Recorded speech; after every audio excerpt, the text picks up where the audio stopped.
Hello everyone, welcome to DP class. कैसे हो आप सब प्यारे बच्चों हम लोग पढ़ रहे हैं reproductive health chapter. Reproductive health chapter में हमने एक टॉपिक अच्छे से कवर कर रखा है जिसका नाम है बर्थ कंट्रोल मेथड। देख बेटा, बर्थ कंट्रोल मेथड जो है ना बहुत ही अच्छा टॉपिक था, ठीक है। उसके सारे डायमेंशंस हमने कवर कर रखे हैं, उसमें जितने मैक्सिमम टॉपिक सब टॉपिक्स हो सकते थे उसको भी हमने कवर कर लिया है, ठीक है। तो बर्थ कंट्रोल मेथड एक इंपॉर्टेंट सेगमेंट था, वो फिनिश हो चुका है। आज हम लोग बेटा ये स्टार्ट करने वाले हैं एक नया टॉपिक जिसका नाम है एमटीपी। बेटा ये चैप्टर जो है ना रिप्रोडक्टिव हेल्थ बहुत ही अच्छा चैप्टर है, बहुत ही इन्फॉर्मेटिव चैप्टर है। आप बहुत सारी चीज़ें यहाँ से सीखते हो जिसका यूज़ अपनी आप लाइफ में करोगे, ठीक है। तो बेटा देर ना करते हुए स्टार्ट करते हैं हम लोग अपना आज का टॉपिक जिसका नाम है एमटीपी। तो आप लोग हेडिंग लगाएंगे बेटा एमटीपी, ठीक है। What is meaning of MTP? MTP means medical termination of pregnancy. क्या है बेटा ये? Medical termination, medical termination of pregnancy, ठीक है। तो आइए देखते हैं कि ये मेडिकल टर्मिनेशन ऑफ प्रेगनेंसी क्या होता है। तो बेटा आप लोगों ने एक वर्ड सुना होगा एबॉर्शन, जिसको हिंदी में गर्भपात कहते हैं, ठीक है। तो एबॉर्शन क्या होता है? देखिए, एक बच्चा जो है ना वो अपनी माँ के पेट में 9 मंथ तक डेवलप करता है। 9 मंथ में उसके सारे ऑर्गन्स वगैरह, सारे जो उसके ऑर्गन सिस्टम वगैरह हैं ठीक ठाक चलने लग जाते हैं। तो फिर उसकी क्या होती है, बर्थ होती है ना, उसका पार्चुरेशन होता है, फिर वो हमारी इस दुनिया में आता है, ठीक है। तो बच्चों अगर 9 मंथ के पहले ही, जब वो बच्चा पूरी तरीके से डेवलप नहीं था अपनी माँ के पेट में, तभी वो बिना पूरी तरीके से डेवलप हुए 9 मंथ के पहले ही वो अपनी माँ के पेट से बाहर आ जाए ना, तो उस प्रोसेस को, उस कंडीशन को आप क्या कहते हो? उस कंडीशन को आप क्या कहते हो? एबॉर्शन कहते हो। तो एबॉर्शन क्या है? एबॉर्शन एक तरीके की इवेंट है या फिर एक तरीके की प्रोसेस है, ठीक है। जिसमें क्या होता है, जिसमें आपका जो डेवलपिंग फीटस होता है वो बिफोर डेवलपमेंट आर्टिफिशियली या नेचुरली क्या होता है, बाहर आ जाता है मदर के यूट्रस से, यानी मदर के वूम से वो क्या होता है, बाहर आ जाता है। इसी प्रोसेस को आप क्या कहते हो? एबॉर्शन कहते हो। समझ आई बात? एबॉर्शन सिंपल सी एक बात है कि जो बच्चा माँ के पेट में डेवलप हो रहा है वो बच्चा बिना पूरी तरीके से डेवलप हुए अपनी माँ के पेट से आर्टिफिशियली या फिर नेचुरली क्या होता है, माँ के पेट से बाहर आ जाता है, उसी को हम क्या कहते हैं? एबॉर्शन कहते हैं, ठीक है। तो यहाँ पर एक छोटी सी बात लिखते हैं पहले, एबॉर्शन। एमटीपी को समझने से पहले हमको क्या समझना पड़ेगा? हमको समझना पड़ेगा बेटा एबॉर्शन को। What is abortion? ठीक है। तो एक चाइल्ड की बर्थ हो जाए बिना पूरी तरीके से डेवलप हुए माँ के पेट में, आर्टिफिशियली या नेचुरली, उसी को आप क्या कहोगे? एबॉर्शन कहोगे। तो क्या लिखोगे? When a developing fetus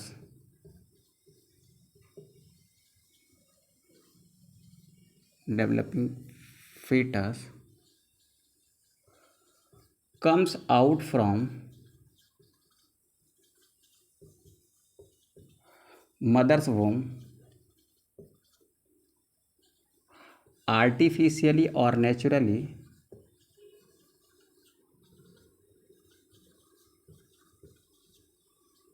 before completing its gestation period, before completing its gestation period,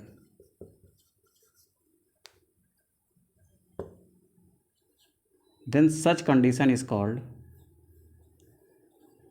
then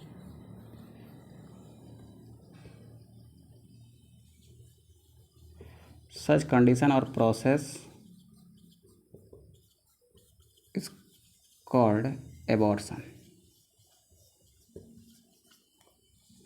ठीक है। इसको आप क्या कहते हो? एबॉर्शन कहते हो। जब एक डेवलपिंग फीटस अपनी माँ के वूम से आर्टिफिशियली या नेचुरली, यहाँ पर नेचुरली लिख लो बेटा, naturally before completing it's gestation period, मतलब अपने 9 मंथ के पीरियड को बिना कंप्लीट किए आर्टिफिशियल या नेचुरली मदर के वूम से बाहर आ जाता है, उस प्रोसेस को आप क्या कहते हो? एबॉर्शन कहते हो। बात क्लियर है? अब एबॉर्शन कितने टाइप का हो सकता है? तो एबॉर्शन बेटा 2 टाइप का हो सकता है। तो हम यहाँ पर एक बात लिखेंगे, abortion can be of 2 type. हम क्या लिखते हैं बेटा? हम लिखते हैं एबॉर्शन जो है वो 2 टाइप का हो सकता है। Abortion can be of 2 types. कितने टाइप का हो सकता है बेटा? आपको 2 टाइप का।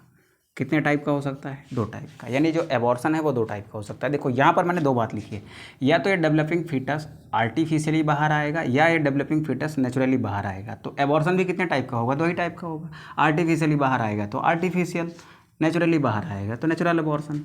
ठीक है, तो यहाँ पर हम लिख सकते हैं, एक हो गया हमारा बेटा natural abortion and second one is artificial abortion.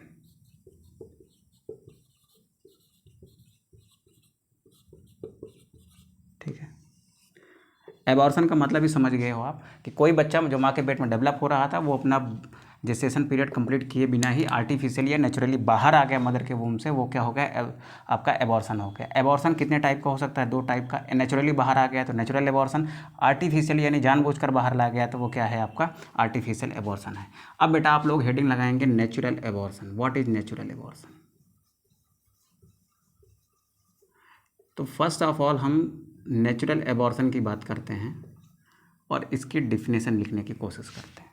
तो जब कोई एक डेवलपिंग फीटस अपनी माँ के वूम से बाहर आता है नेचुरली बिना जेस्टेशन पीरियड को कंप्लीट किए, तो इस प्रोसेस को आप क्या कहोगे? Natural abortion. तो इसको डिफाइन करते हुए हम क्या लिख सकते हैं? हम लिख सकते हैं बेटा when a developing fetus, when a developing fetus comes out from mother's womb naturally, शब्दों पर ध्यान देना बेटा, नेचुरली बाहर आ रहा है, naturally before completing it's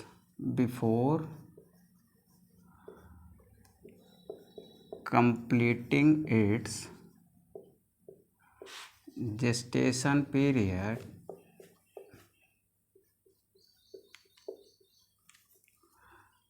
then such process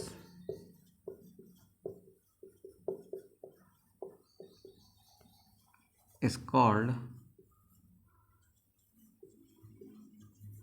natural abortion. क्या कहते हैं बेटा इसको? इसको हम कहेंगे नेचुरल एबॉर्शन। यानी कोई नेचुरली ऐसी चीज़ हुई जिसकी वजह से जो डेवलपिंग बच्चा था, जो बच्चा डेवलप हो रहा था माँ के पेट में, वो किसी कारण से बाहर आ गया, तो उसके बाहर आने के प्रोसेस को आप क्या कहोगे? Natural abortion. क्योंकि यहाँ पर आपने कुछ नहीं किया है, ऐसे ही नेचुरली कुछ हुआ जिसकी वजह से वो बाहर आ गया। ठीक है, नेचुरली एबॉर्शन को एक और नाम से जाना जाता है बेटा, natural abortion also known as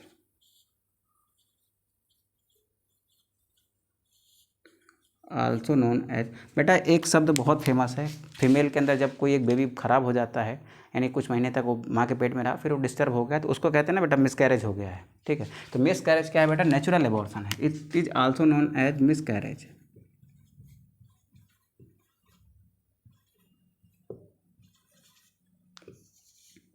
इसको आप क्या कहते हो? मिसकैरेज कहते हो। अच्छा, इस मिसकैरेज का रीज़न क्या हो सकता है? What is the reason for natural abortion? Reason of natural abortion.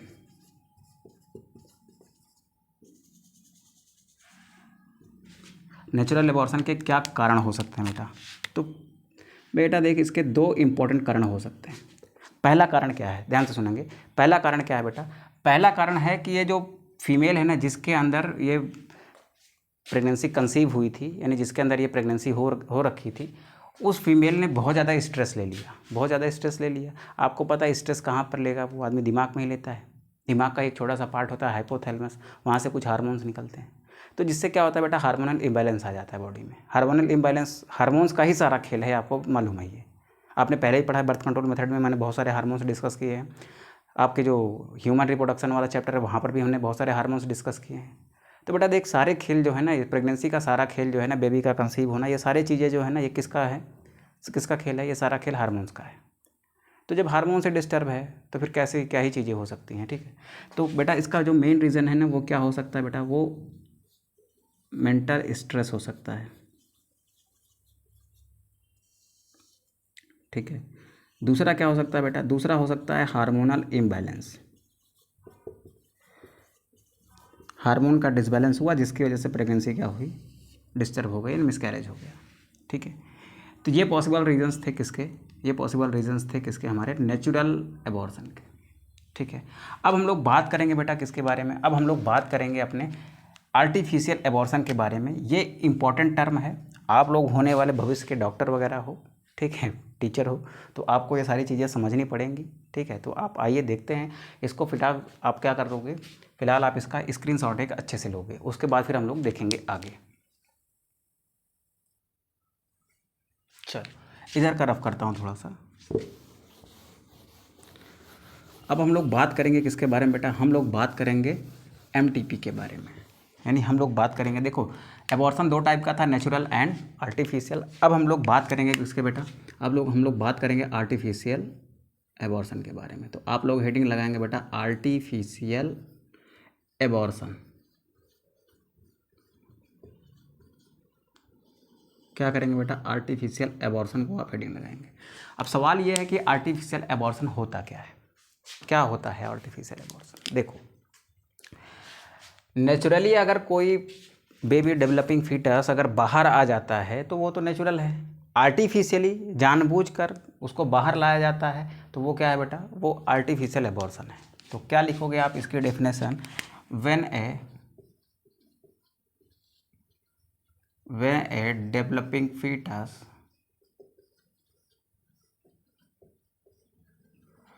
comes out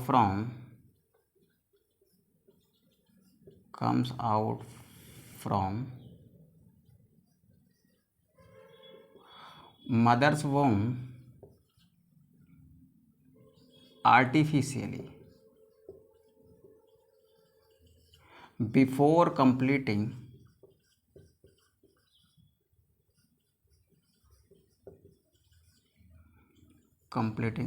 its gestation period,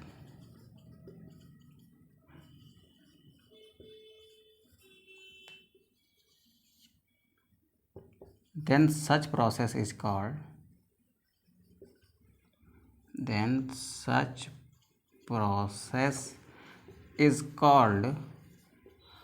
artificial abortion.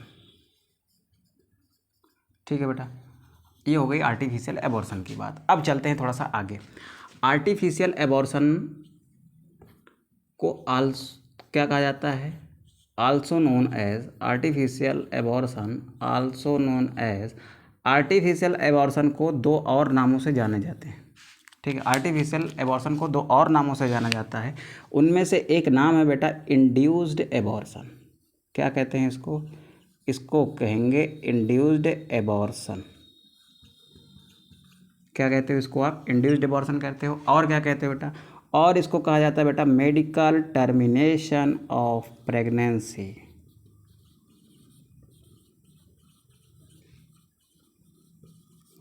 क्या कहते हैं बेटा आप, medical termination of pregnancy, short form में इसको कहते हैं एमटीपी।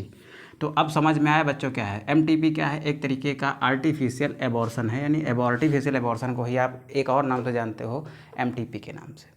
अब एमटीपी देखो क्या है, कैसे हो सकती है, क्राइटेरिया क्या है, कब कोई, एमटीपी क्या है, आर्टिफिशियली फीटस को बाहर करने की प्रोसेस है, सिंपल सी बात है।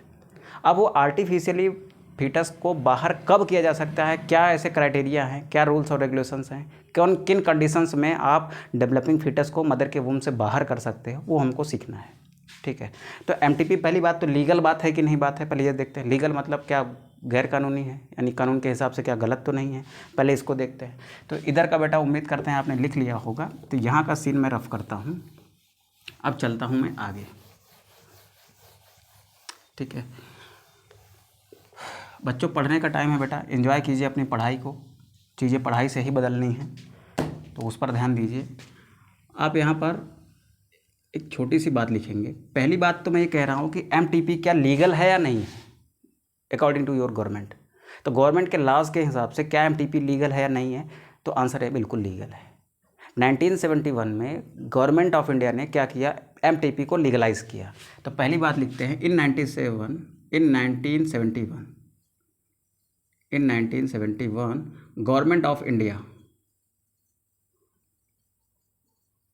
गवर्नमेंट ऑफ इंडिया लीगलाइज्ड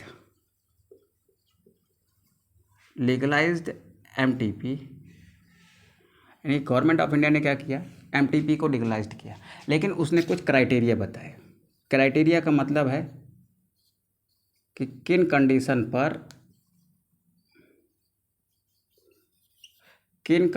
पर आप क्या करा सकते हो, एमटीपी करा सकते हो। तो देखते हैं। पहली कंडीशन बेटा उसने रखी कि अगर प्रेगनेंसी रेप या फिर सेक्सुअल असॉल्ट के कारण हुई है, ध्यान से सुनेंगे बात, किसी फीमेल का रेप हुआ था, उसका सेक्सुअल असॉल्ट हुआ था, जिसके कारण उसको प्रेगनेंसी हो गई, तो ऐसी प्रेगनेंसी को मेडिकली टर्मिनेट किया जा सकता है। ठीक है, तो इसको आप क्या कहते हो बेटा, आप पहला क्राइटेरिया क्या है कि अगर प्रेगनेंसी किसके कारण कॉज हुई है बेटा, प्रेगनेंसी अगर कॉज हुई है, किसके कारण, प्रेगनेंसी कॉज हुई है रेप एंड सेक्सुअल असॉल्ट के कारण, तो ऐसी प्रेगनेंसी को क्या किया जा सकता है, टर्मिनेट किया जा सकता है। दूसरी बात, आपने देखा होगा कि जो फीमेल प्रेग्नेंट होती है ना, वो एक कुछ निश्चित टाइम के बाद अपना एक सोनोग्राफी कराते रहते हैं, जिसको नॉर्मल लैंग्वेज में अल्ट्रासाउंड बोला जाता है। तो वो कराती रहती है, जिससे ये पता चलता रहता है कि ना उनका डेवलपिंग फीटस जो है वो सही कंडीशन में है। ठीक है, सपोज़ करिए कि अगर ये पता चलता है कि जो डेवलपिंग फीटस है वो किसी एक ऐसी बीमारी से ग्रसित है जो उसको पूरे जीवन भर परेशान करके रखेगी, जिसके कारण वो आगे जाके ज़िंदा नहीं रह पाएगा, पूरी ज़िंदगी परेशान रहेगा, या फिर आगे जीवित नहीं रह सकता, बहुत लॉन्ग टर्म तक वो ज़िंदा नहीं रह सकता है। जो डेवलपिंग फीटस है वो एक ऐसी जेनाइटल डिसीज़ से, जेनाइटल क्या, उसको आप जेनेटिक डिसीज़ कहो, सॉरी जेनेटिक कहो, तो जेनेटिक डिसीज़ से ग्रसित है, जिसके कारण वो बहुत लंबी ज़िंदगी नहीं जी सकता है। ठीक है, तो जो फीटस डेवलप हो रहा है ना, वो किसी ऐसी बीमारी से ग्रसित है जिसके कारण वो लंबा जिंदा नहीं रह सकता, तो उसको कहते हैं बेटा कॉन्जेनाइटली मालफॉर्म्ड, कॉन्जेनाइटली मालफॉर्म्ड। तो जो कॉन्जेनाइटली मालफॉर्म्ड फीटस है, अगर मेरा फीटस कॉन्जेनाइटली मालफॉर्म्ड है,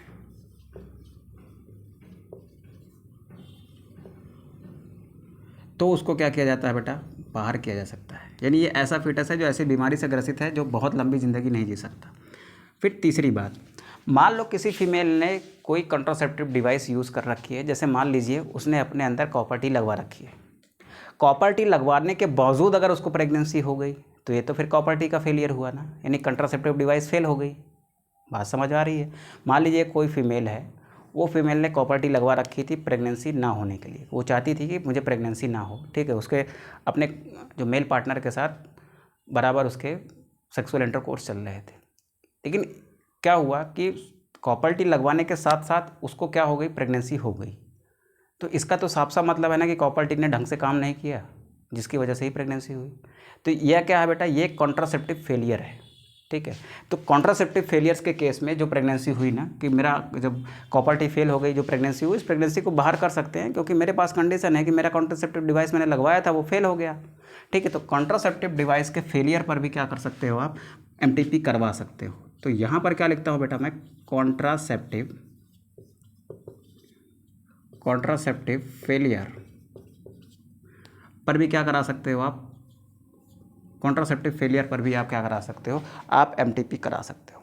ठीक है, अगली कंडीशन क्या है, मान लीजिए कोई मदर है जिसको प्रेगनेंसी हो गई है, ठीक है, लेकिन वो मेंटली स्टेबल नहीं है उस प्रेगनेंसी को कैरी करने के लिए। ठीक है, तो क्या होगा बेटा, तो क्या उस प्रेगनेंसी को कैरी करना ठीक है, नहीं ठीक है। ठीक है, तो कब कराई जा सकती है, when female is mentally not stable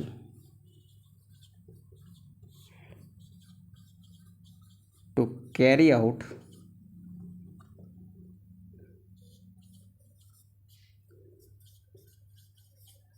pregnancy. जब फीमेल क्या है बेटा, मेंटली स्टेबल नहीं है प्रेगनेंसी को कैरी करने के लिए, तब भी क्या करा सकते हो आप, तब भी आप एमटीपी करा सकते हो।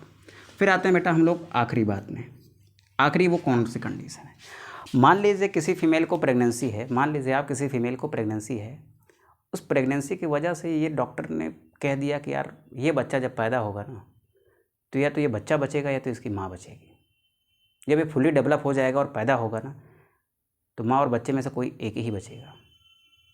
तो यहाँ पर आप देखो, ये जो प्रेगनेंसी है ना, ये कैसी है बेटा, प्रेगनेंसी कैसी है, डेंजरस है ना। ये ऐसी प्रेगनेंसी है जो जानलेवा है। तो इस तरीके की प्रेगनेंसी को भी टर्मिनेट किया जा सकता है अगर वो प्रेगनेंसी फेटल है, यानी कि वो किसी की जान ले सकती है। ठीक है, लीथल है जिसको कहते हैं, मतलब जहरीली है कि वो किसी की जान ले लेगी। तो ऐसी प्रेगनेंसी को भी टर्मिनेट किया जा सकता है। ठीक है, तो जब ये हमको खतरा नज़र आता है किसका, फीटस का या फिर उसकी मदर की डेथ का, तो ऐसी प्रेगनेंसी को क्या कर सकते हैं, टर्मिनेट कर सकते हैं।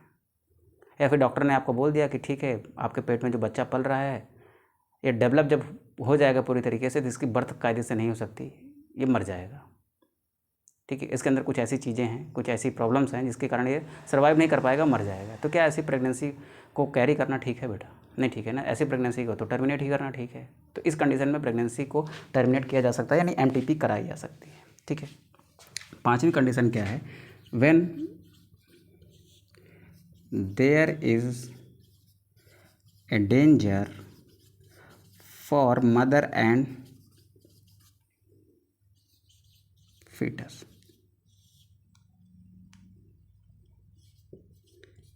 in प्रेगनेंसी एंड पार्चुरेशन, यानी बर्थ के समय अगर डॉक्टर ने कह दिया कि बर्थ के टाइम पर या प्रेगनेंसी के टाइम पर ये फीटस जो है मर जाएगा, तो ऐसे फीटस को रखने का क्या फ़ायदा है, उसको आप फिर बाहर ही करा दो। तो उसकी क्या करा देनी चाहिए बेटा, एमटीपी। अब फटाक से आप एमटीपी का ये क्राइटेरिया जो है ना, ये इंपॉर्टेंट है बेटा। इन कंडीशंस पर क्या कराई जा सकती है, एमटीपी कराई जा सकती है। तो आप इसको फटाक से नोट डाउन करो, 1 2 3 एंड 4 5। ठीक है, आप इसको फटाक से कर लीजिए, फिर हम लोग आगे बढ़ते हैं। चलो बेटा, तो अच्छा एक बात यहाँ पर और नोट करके रख लो आप, मन में ये बात आ रही होगी ना कि क्या 7 या 8 महीने का बच्चा है, क्या उसकी एमटीपी की जा सकती है? तो बेटा फिर वो सेफ़ नहीं है। ठीक है, फिर वो सेफ़ नहीं है, क्योंकि बच्चा बहुत ज़्यादा डेवलप कर चुका होता है, फिर उसको ऐसे आर्टिफिशियली बाहर करना ठीक नहीं है। ठीक है ना। तो फिर सवाल ये आता है कि एमटीपी जो है ना, वो कब तक सेफ़ है, यानी एमटीपी को कब तक कर देना फीमेल के लिए सेफ़ होता है, मतलब उसको कोई बहुत ज़्यादा हार्म नहीं होता। तो मैं यहाँ पर लिखता हूँ MTP is safe, MTP is safe. ये कब तक सेफ़ है बेटा, up to 12 week, up to 12 week of development, यानी 12 सप्ताह का जो फीटस होता है उसको आप आर्टिफिशियली बाहर कर सकते हो, नो प्रॉब्लम। ठीक है, ये सेफ होती है। But MTP can be done, MTP can be done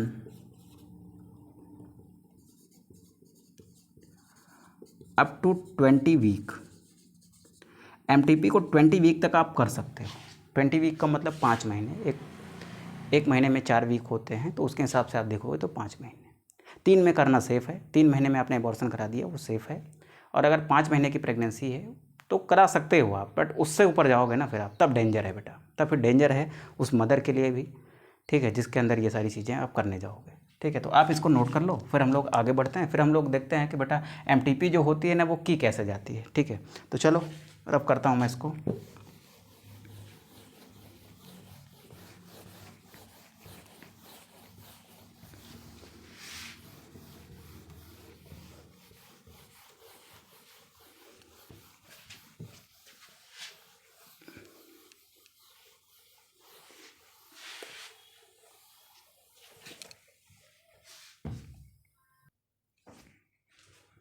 चलो, अब सवाल आता है how MTP is done, how MTP is done. MTP आप कैसे कर सकते हैं? ठीक है, हाउ एमटीपी इज़ डन, यानी आप एमटीपी कैसे कर सकते हैं। तो MTP can be perform by 2 method. MTP आप 2 मेथड से कर सकते हो। कितने मेथड से कर सकते हो बेटा? MTP can be done by 2 methods. ठीक है, पहले मेथड को बेटा आप कहते हो डायलेशन एंड क्यूरेटेज मेथड। क्या कहते हैं बेटा, dilation and curettage method, most important method, ध्यान से सुनो, मोस्ट कॉमन है, ज़्यादा यूज़ होने वाला मेथड है। ठीक है, फिर आगे बढ़े हम। दूसरा क्या कर सकते हो बेटा, दूसरा थ्रू सम पिल्स,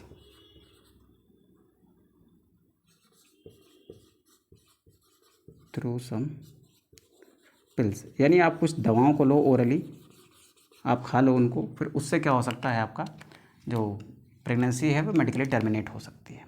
अब इस डायलेशन एंड क्यूरेटेज मेथड को आइए बढ़िया सा समझते हैं। हम लोग छोटी सी हेडिंग डालते हैं बेटा, डायलेशन एंड क्यूरेटेज मेथड। ठीक है, इसको और क्या कहा जाता है बेटा, it is also known as DNC, it is also known as DNC। इसको क्या कहा जाता है बेटा, इसको कहा जाता है DNC,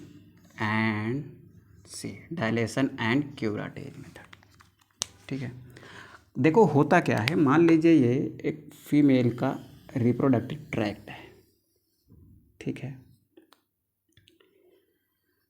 यहाँ पर क्या है, एक इसका सर्विक्स वाला पार्ट है ऐसे। ठीक है, यहाँ से ये है वेजाइनल कैनाल ऐसे। ठीक है, ये इसके एंडोमेट्रियम है कुछ ऐसे,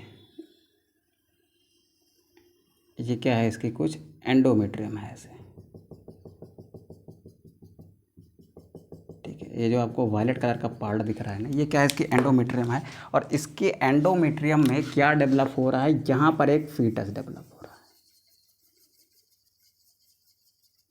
ये रेड कलर का जो पार्ट है ना, ये क्या है, फीटस है एंडोमेट्रियम के अंदर। ठीक है, ये वायलेट कलर का क्या हो गया बेटा, ये आपका एंडोमेट्रियम हो गया।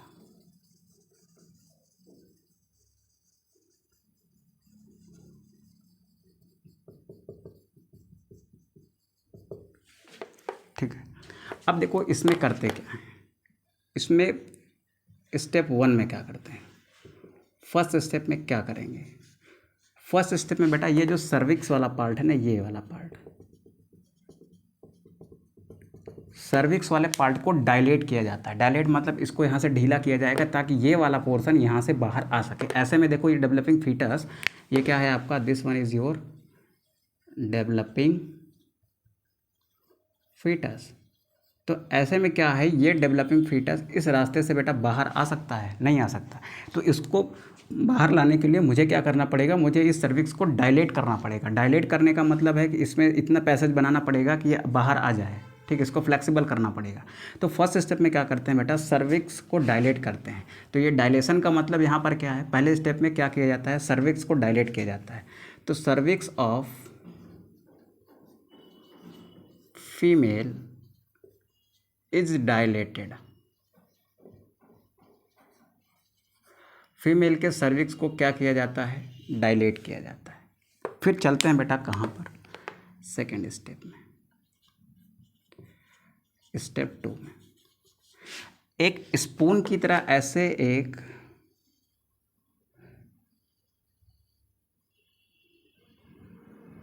स्पून की तरह एक ऐसे इंस्ट्रूमेंट होता है बेटा, जिसको आप कहते हो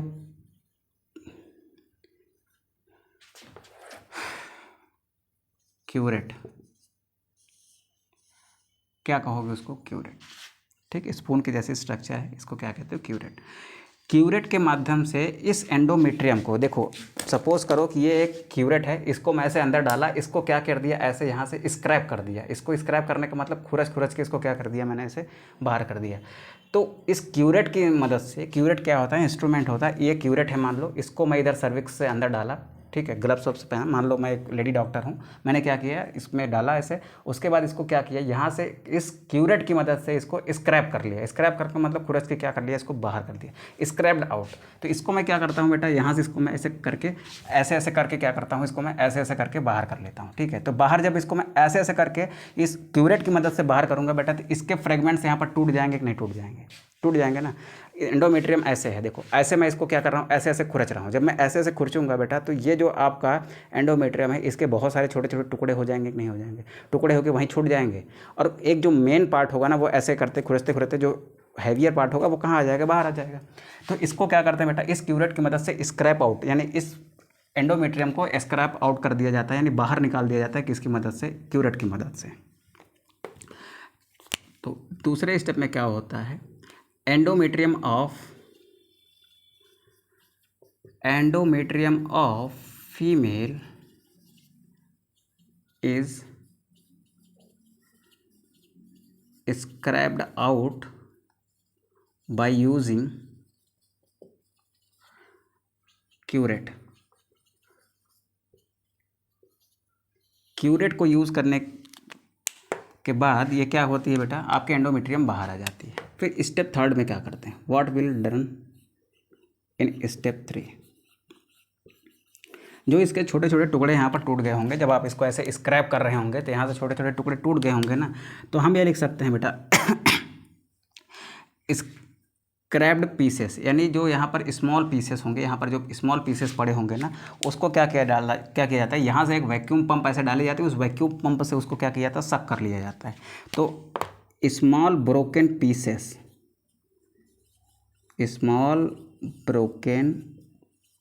pieces of fetus and endometrium are sucked up by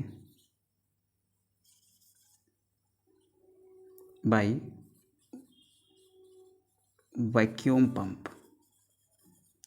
इसको क्या किया जाता है बेटा, वैक्यूम पंप के थ्रू क्या किया जाता है बेटा, सक कर लिया जाता है।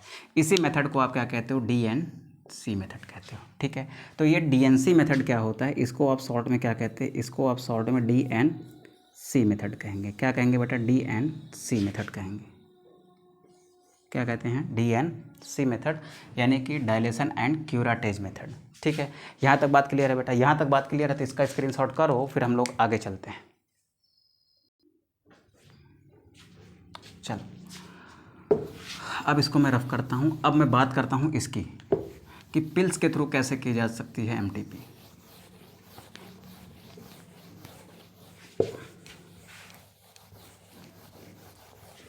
चलो फटाक से कर लेते हैं बेटा, टाइम ना ख़राब करते हुए।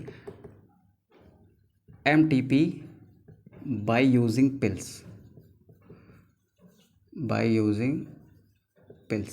पिल्स का इस्तेमाल करके कैसे MTP की जा सकती है। तो बेटा देखो, आपके पास मैं 2 पिल्स लिखता हूँ।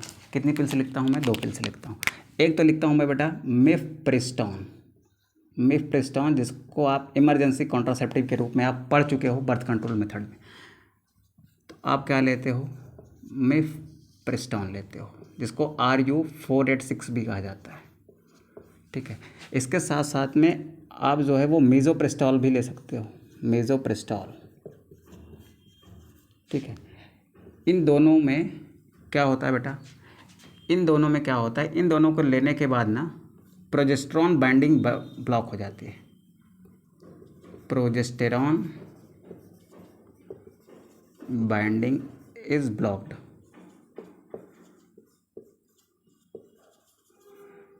जिससे 2 बातें होंगी। पहली चीज़ तो यूटरस जो है ना वो मेंटेन नहीं रह पाएगा, uterus is not maintain,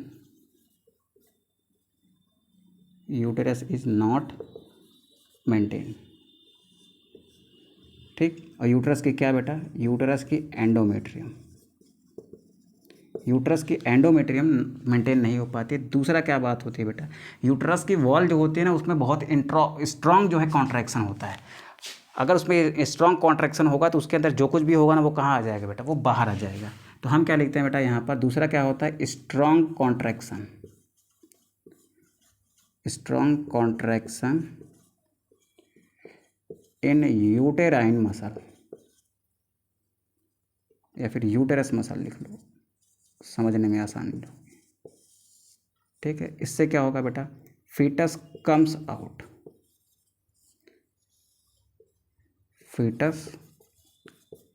out from mother's womb. Fetus क्या होता है? माँ के गर्भ से क्या होता है बेटा? बाहर आ जाता है। ठीक है, अब ध्यान से सुनेंगे।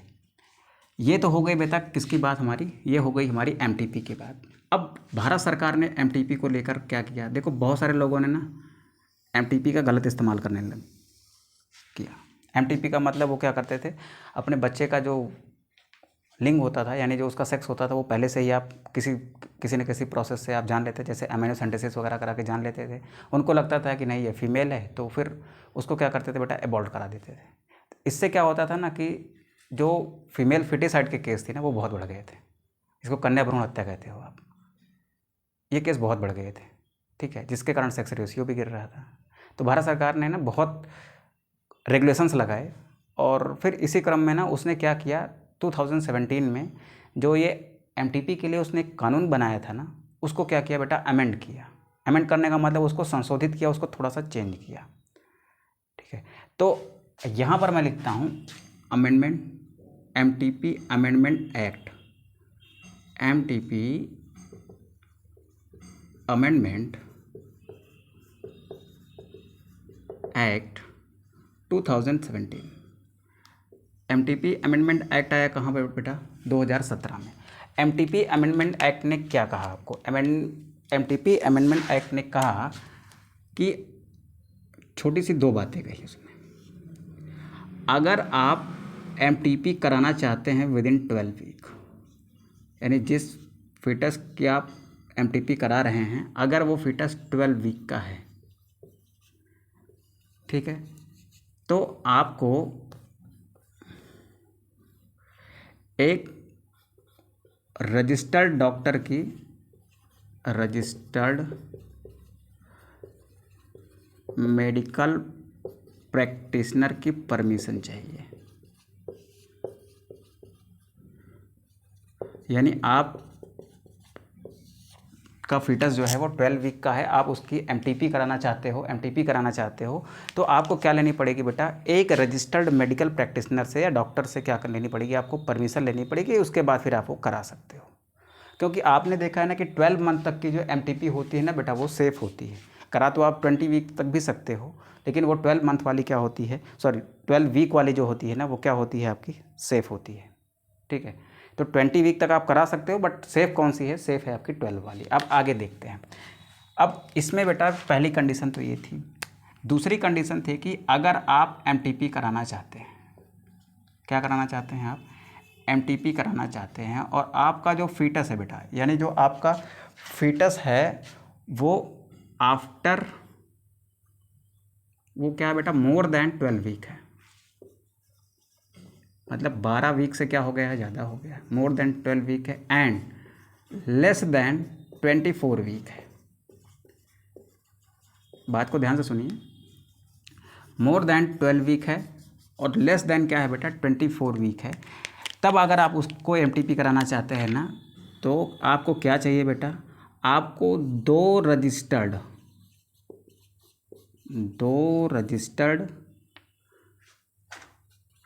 मेडिकल प्रैक्टिशनर की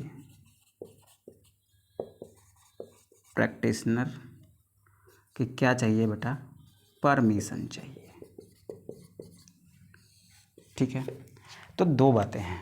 2017 में जो अमेंडमेंट एक्ट आया, एमटीपी अमेंडमेंट एक्ट, उसने दो बातें कही कि अगर आप 12 वीक तक की प्रेगनेंसी को टर्मिनेट कराना चाहते हो, तो आपको किसी एक अच्छे मेडिकल प्रोफेशनल्स की परमिशन चाहिए होगी जो रजिस्टर्ड होगा। ठीक है, उसके बाद जो अगर आप 12 वीक से ज़्यादा का फीटस है और 24 वीक से कम का है, यानी 3 महीने से ज़्यादा का है, 6 महीने से कम का है, ठीक है, 23 वीक का है, 22 वीक का है, तो अगर इसको आपको क्या कराना है? एमटीपी कराना है, तो आपको दो रजिस्टर्ड मेडिकल प्रैक्टिशनर्स की क्या चाहिए होगी? परमिशन चाहिए होगी। ठीक है, तो ये तो अच्छा रूल लगाया गवर्नमेंट ने, आसान नहीं होता है। ठीक है, तो आप इसका स्क्रीनशॉट करिए, फिर हम लोग आगे बढ़ते हैं। चलो, आपकी एनसीईआरटी में एक डेटा दे रखा है बेटा, उस डेटा को ही एक लिखना है। एक लाइन की बात और बची है। वो डेटा ये कहता है कि जो वर्ल्ड वाइड प्रेगनेंसीज होती हैं, वर्ल्ड वाइड यानी पूरी दुनिया भर में जो प्रेगनेंसी कंसीव हो रही हैं, क्या हो रही हैं बेटा, प्रेगनेंसी कंसीव हो रही है ना, उसमें 40 to 45, कितना बेटा, 40 to 45 मिलियन, कितना, 40 to 45 मिलियन क्या करा दी जा रही हैं, उनको मेडिकली टर्मिनेट कर दिया जा रहा है। उनकी क्या कर दी जा रही है बेटा, एमटीपी कर दी जा रही है। यानी पूरे वर्ल्ड वाइड जितनी भी एमटीपी हो रही हैं उसमें से 40 से 45 मिलियन प्रेगनेंसीज की क्या हो रही है, ओवर द ईयर, मतलब हर साल क्या हो जाती है, इनकी मेडिकल टर्मिनेशन हो जाता है इनका। ठीक है, तो आज की क्लास में बेटा हम लोग सिर्फ इतनी ही बात करेंगे। ठीक है, नेक्स्ट टॉपिक जो हो रहा हमारा वो होगा अमीनोसेंटेसिस का। छोटा टॉपिक होगा, अच्छा टॉपिक होगा, सवाल आते हैं आपके नीट में भी चांसेस हैं, और जो आपके सीबीएसई या स्टेट बोर्ड्स के एग्ज़ाम होते हैं वहाँ पर भी इंपॉर्टेंस रखते हैं ये। ठीक है बेटा, अगर सेशन को पूरा देखते हुए यहाँ तक पहुँचे हो ना, फिर तो बेटा आप बहुत बहुत थैंक यू सो मच कि आपने यहाँ तक इस वीडियो को देखा और कुछ अच्छा लेने की कोशिश की। और यार सिंपल सी एक बात है, जब आप चीज़ों को सपोर्ट करते हो ना तो सामने वाले को अच्छा लगता है, फिर लगता है नहीं यार बच्चों का इतना सारा प्यार है, फिर करना चाहिए, फिर वो अपनी तकलीफ़ें ना भूल के चीज़ों को करने की कोशिश करता है। तो बेटा आई होप आगे आप सब लोग इसी तरह साथ बने रहोगे और हमारा हौसला बढ़ाते रहोगे। तो मिलते हैं बेटा हम लोग नेक्स्ट टॉपिक में, तब तक के लिए आप अच्छे से पढ़ाई करिए और अपना ध्यान रखिए। ठीक है, मिलते हैं नेक्स्ट क्लास में।